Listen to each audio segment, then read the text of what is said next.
Actualizamos dónde estamos con el tema cuotas de medicina prepaga, aumento sí, aumento no, constitucionalidad del decreto 70 en este punto. Hace unos días, el 16 de agosto, la Cámara Federal de Paraná le llegó la apelación, ¿sí?, de lo que fue el famoso caso Morsenti, ¿no?, donde una importante prepaga estaba demandada y donde se trató de, medio a los ponchazos, estructurar una acción de clase que al día de hoy no queda claro si es una acción de clase o no, donde Morsenti hace un reclamo, una asociación de consumidores adhiere a este reclamo y trata de darle sustrato colectivo, ¿no?, o apuntalarlo, y una jueza que de alguna manera hace algo atípico en acciones de clase, que es abre adhesiones, ¿no? Digamos, recordemos el principio general en materia de procesos colectivos en la Argentina no es el de que las personas afectadas se tienen que adherir, sino que el legitimado colectivo los representa sin necesidad de adhesión, básicamente el artículo 54 de la Ley de Consumidor. En ese punto, la jueza hace esto atípicamente, ¿no? Recordemos también que el planteo original, que también va a ser importante por cómo va a terminar en la Cámara Federal, era el desconocimiento de los aumentos que había planteado la prepaga, el pedido de inconstitucionalidad del decreto 70 en cuanto a la desregulación de los precios de las empresas, los precios de las cuotas de medicina prepaga, y todo esto en un contexto, bueno, complejo, ¿no? Digamos, a nivel político, país, etc. Bueno, la jueza en un momento, digamos, dice, a ver, me enteré que el 27 de mayo la Superintendencia de Servicios de Salud de la Nación hace un reclamo contra, bueno, no el 27 de mayo, no, un tiempito antes, hace un reclamo contra un montón de empresas de medicina prepaga y finalmente el 27 de mayo llega a un acuerdo. Y en ese acuerdo se arregla, ¿no?, se tranza de alguna manera los valores de las cuotas para este tramo que Morsenti agarraba y se establece alguna suerte de desregulación a futuro, sin cuestionar el decreto 70. Entonces la jueza dice, declaro abstracta la cuestión. Esto llega a la Cámara Federal y la Cámara Federal de Paraná, que es el superior, dice, no, esa declaración de abstracción no es correcta, ¿no?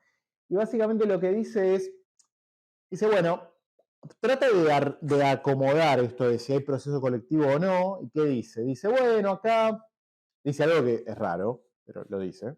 Dice, bueno, acá los procesos colectivos podrían darse de dos maneras, porque en definitiva no están regulados en la Argentina, lo cual es y no es así, pero bueno, por lo menos los procesos colectivos de consumidor. Y dice, y bueno, y la verdad que podría haber un juicio colectivo que sea con adhesiones o sin adhesiones, ¿no? En términos de la nomenclatura norteamericana, con opt-in o con opt-out, ¿no? El estándar en Argentina es con opt-out. Bueno, dice, bueno, la jueza eligió por opt-in, ¿no? Por adhesiones individuales, que hay como miles, ¿no? Hay mil y pico de adhesiones. Bueno, es el proceso colectivo como está estructurado, dice la Cámara, y lo valida. Y por otro lado, ya en el fondo de la cuestión dice, no, esto no puede quedar, no puede devenir abstracto. ¿Por qué? Porque dice, aquel acuerdo que hace la Super de Salud, en tanto regulador, dice, no produce cosa juzgada respecto de quienes no fueron parte, ¿no? Eso es una primera cuestión que dice. Después dice también que la propia actora en aquel juicio, ¿no?, en el de la Super de Salud, dijo expresamente que el planteo venía por el lado de la colusión de precios entre las prepagas, pero que no estaba de ningún modo la propia agencia del Poder Ejecutivo impugnando los alcances del decreto 70, lo cual sí era materia de discusión en Morsenti. Y entonces dice, así que abstracta no puede ser la materia, y entonces se mete en el fondo. ¿Y en el fondo qué hace? Y en el fondo dice, bueno, esto en relación al decreto 70 dice, bueno, acá tenemos un decreto que toca, ¿sí?, o que modifica la ley de medicina prepaga, ¿no?, en aspectos sensibles, y dice, y esa modificación, dice, la verdad, es materia privativa del Poder Legislativo, ¿no? Y acá cuando uno ya ve esto, ya sabe para dónde va el tribunal, ¿no? Y entonces, ¿qué dice? De cara a que esto se modifique a través de un decreto de necesidad de urgencia, dice, no veo ni necesidad ni urgencia, no hay circunstancias excepcionales, ¿no? Cita fallos de la Corte, etcétera, y entonces dispone declarar la inconstitucionalidad de el decreto 70 en lo atinente a esta desregulación tarifaria, ¿no?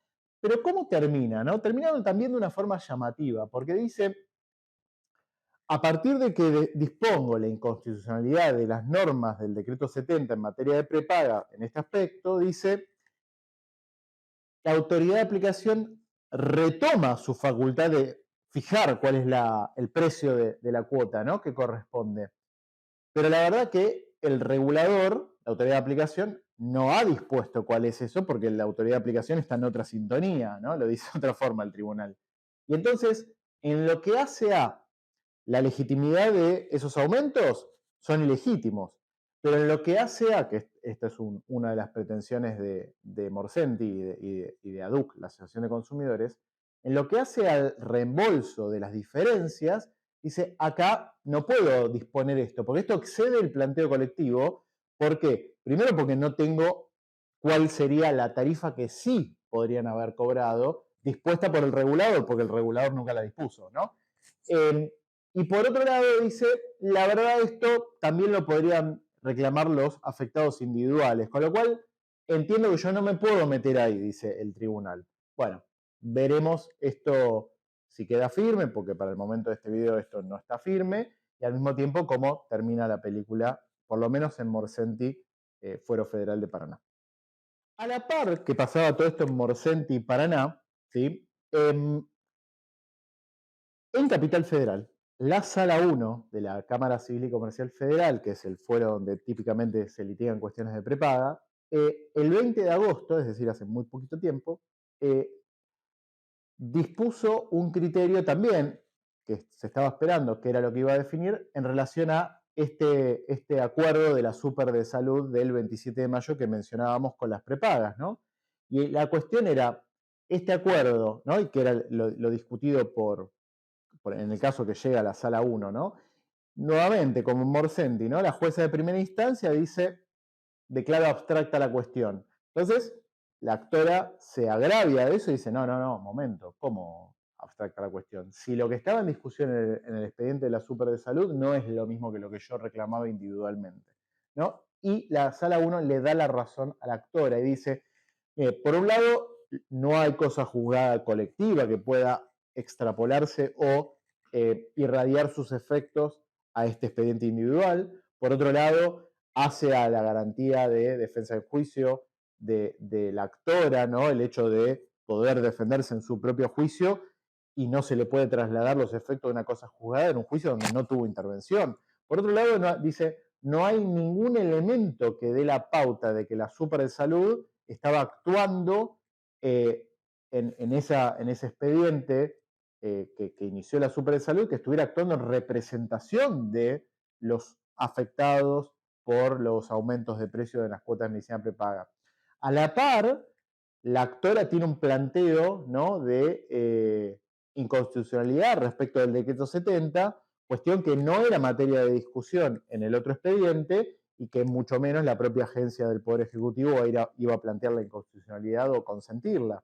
Entonces, básicamente, la Sala 1 de la Cámara Civil y Comercial Federal de la Nacional de la Ciudad de Buenos Aires dispone que el expediente vuelva a primera instancia para que la jueza resuelva conforme este criterio que le dispuso el Tribunal de Alzada.